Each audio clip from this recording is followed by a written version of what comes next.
Terah dari langit, disembunyikan di bumi, ada jiwa yang lahir dari rahim sejarah, membawa garis darah para raja, namun tak duduk di singgasana dunia.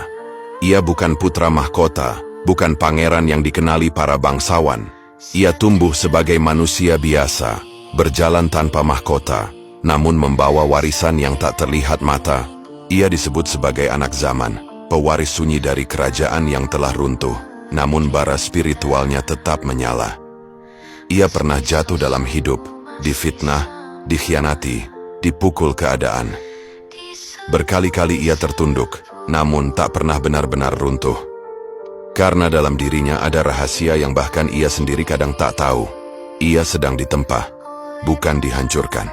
Di saat banyak orang berlari mengejar pangkat dan pujian manusia, ia justru ditarik menjauh dari keramaian, dibersihkan dari cinta dunia, bahkan oleh kehilangan orang-orang yang ia sayangi.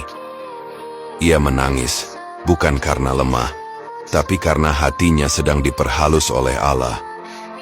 Di malam yang panjang banyak manusia tidur sementara ia terjaga, memegang tasbih yang usang, menyebut nama Rabb-Nya dalam kesunyian. Ia bukan ahli pidato, bukan pembicara panggung, tapi langit mendengarnya, para malaikat mencatatnya. Sebagian orang mencacinya, sebagian meremehkannya, sebagian bahkan menertawakannya.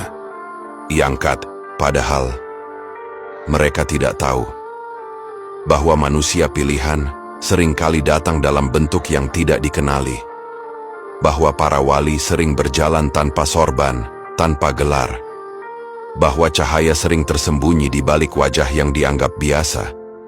Banyak yang mengaku, banyak yang berteriak bahwa dialah sang penyelamat, dialah pewaris terah suci.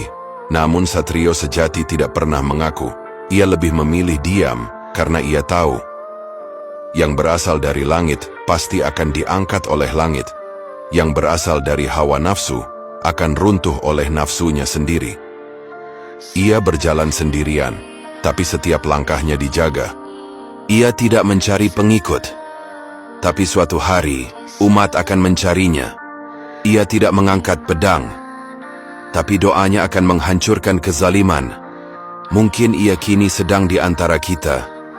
Mungkin ia sedang berziarah, sedang berjalan di gang kecil, sedang sujud di masjid kampung, sedang mengusap kepala anak yatim, sedang istighfar di malam buta, sementara orang-orang tak menyadari cahaya yang ia bawa, karena tugasnya bukan untuk terlihat, melainkan untuk hadir saat semua pintu telah tertutup, dan manusia tak lagi punya tempat berharap selain kepada Allah. Dan ketika masa itu datang, yang dulu dihina akan ditinggikan, yang dulu disembunyikan akan dimunculkan, yang dulu dianggap biasa akan menjadi pelita. Satrio Piningit bukan gelar, ia adalah amanah. Dan siapapun yang sedang ditempa dengan kesabaran, ujian, dan zikir, bisa jadi ia sedang berjalan menuju takdir itu. Sebab orang pilihan bukan dipuji sebelum waktunya, tapi diuji sebelum diangkat.